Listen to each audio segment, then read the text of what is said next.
BJP नेता दिलीप घोष काफिले पर पत्थरबाजी के बाद हिंसा भड़क गई है। तमाम तरह के आरोप हैं, लेकिन सवाल बरकरार है कि इसके पीछे जिम्मेदार कौन है। और फिलहाल पश्चिम बंगाल हुगली में दो गुटों में हिंसक झड़प हुई है, बड़ी झड़प हुई है। बीजेपी के नेता दिलीप घोष की यात्रा के दौरान कहा जा रहा है झड़प हुई है। बीजेपी नेता ने दूसरे समुदाय पर आरोप भी लगाए हैं। शोभा यात्रा के दौरान दो गुटों में हिंसक झड़प का मामला। बीजेपी के नेता दिलीप घोष ने अब थोड़ी देर पहले आज तक से बातचीत की। हमने उनसे सवाल पूछा तो उन्होंने कहा कि जब दूसरे समुदाय के मोहल्ले से ये यात्रा निकल रही थी, उस दौरान पत्थरबाजी की घटना हुई, झड़प हुई, आगजनी की घटना हुई।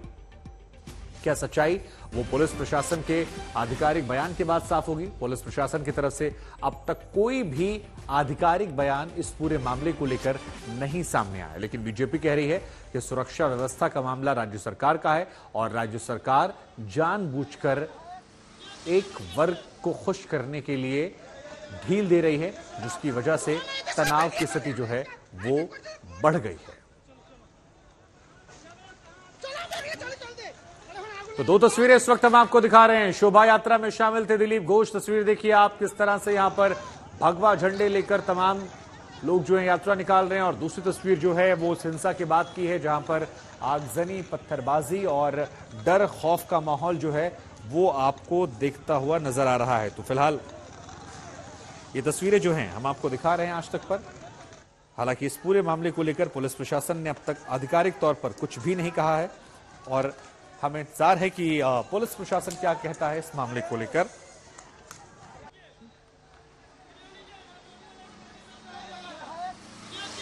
और इसी खबर पर ज्यादा बातचीत के लिए मेरे साथ मेरे सहयोगी ऋतिक मंडल जुड़ चुके हैं। ऋतिक, थोड़ी देर पहले हमने दिलीप घोष से फोन पर बातचीत की थी। उनके आरोप एक तरफ, लेकिन ग्राउंड जीरो की रियलिटी क्या है? पुलिस प्रशासन क्या कह रही है? कितने बजे ये घटना हुई? कौन लोग इसके पीछे जिम्मेदार हैं? क्या ये सोची समझी साजिश है या ऑन ग्राउंड कुछ ऐसा हुआ जिसके बाद ये स्थिति आ गई?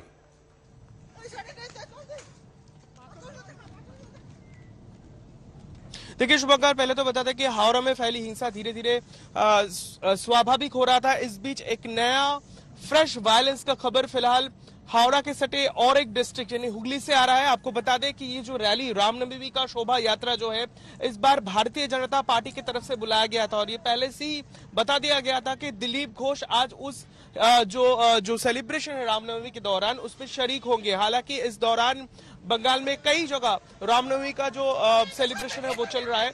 जो खबरें हमें मिल पा रही है कि आज शाम को जैसे दिलीप घोष रिक्शा वाले उस हुगली के उस रैली में वो वहां पर हिस्सा लिए, तो जैसे वो रैली धीरे धीरे आगे बढ़ रहा था, शोभा यात्रा आगे बढ़ी, तो जिन मुस्लिम प्रभावित इलाकों से जैसे वो जो शोभा यात्रा है जब वहां से गुजर रहा था, आरोप है कि तब उस पर पथराव किए गए और उसके फौरन बाद वहां पर और भी जो है हिंसा भड़क गई। हमने विजुअल्स हम देख रहे हैं कि वहां पर फिलहाल जो मौजूदा हालात में बताया जा रहा है कि काफी सारे दुकानों में तोड़फोड़ किया गया है और काफी सारे गाड़ियों में तोड़फोड़ किया गया है। इसके बावजूद कई सारे गाड़ियों में जो है वहां पर कई सारे चीजों में आगजनी भी की गई। दरअसल फिलहाल मौका वारदात पर पुलिस के आला अफसर को पहुंचने की हिदायत दी गई। आपको बताना चाहेंगे हुगली के रिश्रा के ये चंदन नगर पुलिस कमिश्नरेट के अंदर दायरे में आता है, तो फिलहाल वहां पर जो पुलिस कमिश्नर है वो वहां पर पहुंच रहे हैं एडिशनल फोर्सेस के साथ और हमने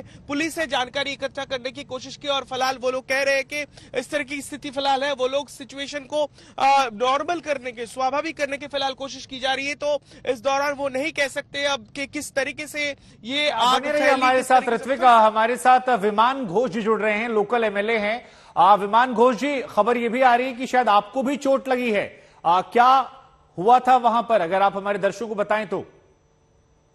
हमारे शोभा यात्रा निकल चुके थे, तो जब शोभा यात्रा आगे जाकर मुस्लिम मोहल्लों से गुजर रहे थे तब उधर से ईट पाटकेल और बम ऐसा कुछ चीज फेंक रहा था कुछ लोग, तो पुलिस ने कुछ नहीं किया है। हमारा जो रामनवमी का रैली था, रैली में जो सनातनी कल्चर का लोगों था, पूरा हमला हुआ है। हमारा भी कान फटे हुआ है, पत्थर से गाड़ी तोड़फोड़ किया है। तो पूरा इधर का जो कानून व्यवस्था है पूरा गिर चुके हैं। पुलिस उधर से कुछ नहीं किया है। ये चोटिल घायल हो गया है कभी सब। तो परिस्थिति बहुत खराब है इधर का, और बंगाल का परिस्थिति भी बहुत खराब है। पिछले 2 दिन पहले हावड़ा का परिस्थिति आपने देखा है, अब सब लोगों ने, पूरा देश ने देखा है।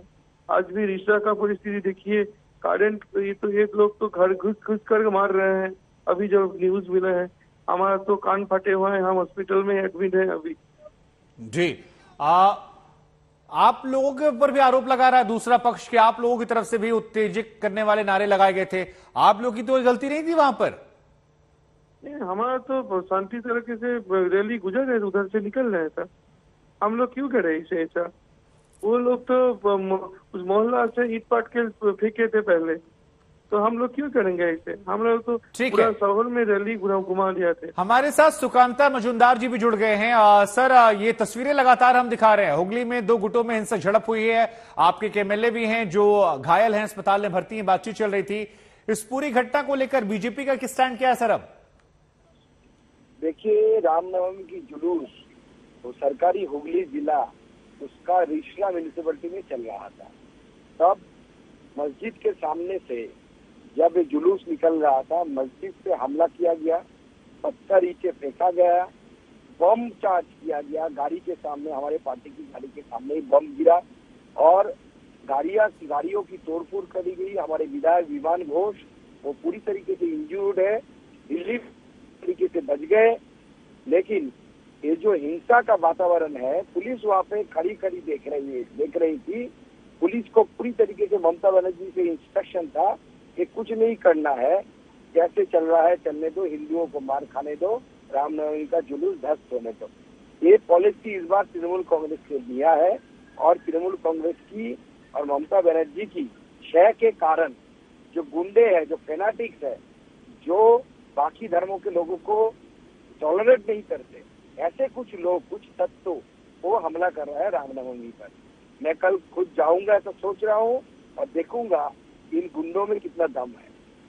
जी, यहां से आगे क्या कदम उठाने वाले हैं सर आप लोग? अब पॉलिटिकल अगर स्टैंड की बात की जाए, मैं गृह मंत्री जी को पूरी चीजें लिखकर इसका एनआईए इन्वेस्टिगेशन के लिए लिखूंगा, क्योंकि जब भी कहीं पे बम विस्फोट होता है उसका एनआईए का दायरा है। एनआईए चाहे तो ले सकता है इन्वेस्टिगेशन। तो मैं उनको चिट्ठी लिख रहा हूँ कि एनआईए इन्वेस्टिगेशन हो इसका।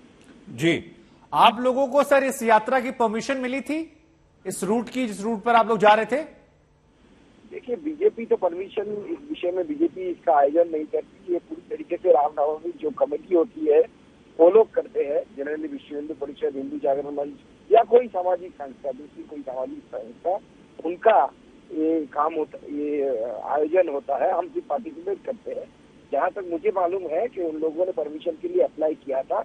बाकी आप लोगों को आने वाले समय में मैं बता दूंगा। जी, आप लोगों ने क्या पुलिस प्रशासन से कहा था कि ये मतलब ये इलाका, या पुलिस ने आपसे कहा था कि ये इलाका सेंसिटिव है? ऐसी कोई संवाद इस रैली के दौरान पुलिस प्रशासन से हुई थी, या पुलिस की मौजूदगी थी जिस वक्त ये घटना हुई? पुलिस पूरी तरीके से मस्जिद के सामने खड़ी हुई थी, जैसे हर जगह होती है। जी, पुलिस खड़ी हुई थी, पुलिस के सामने हुआ। और ये सब चीजें प्री प्लान है, क्योंकि इतना पत्थर आपको कैसे मिलेगा सडनली? अब इतना पत्थर कैसे फेंक सकते हैं? बम कैसे मिलेगा आपको? बम क्या रास्ते में ऐसे खिलौने जैसे दिखता है क्या? मतलब इट इज टोटली प्री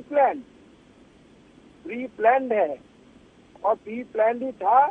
और पूरी तरीके से पुलिस को पता था कि ऐसा होने वाला है, क्योंकि it is pre planned. Mamata Banerjee ऐसी करा रही है और टीएमसी करा रही है।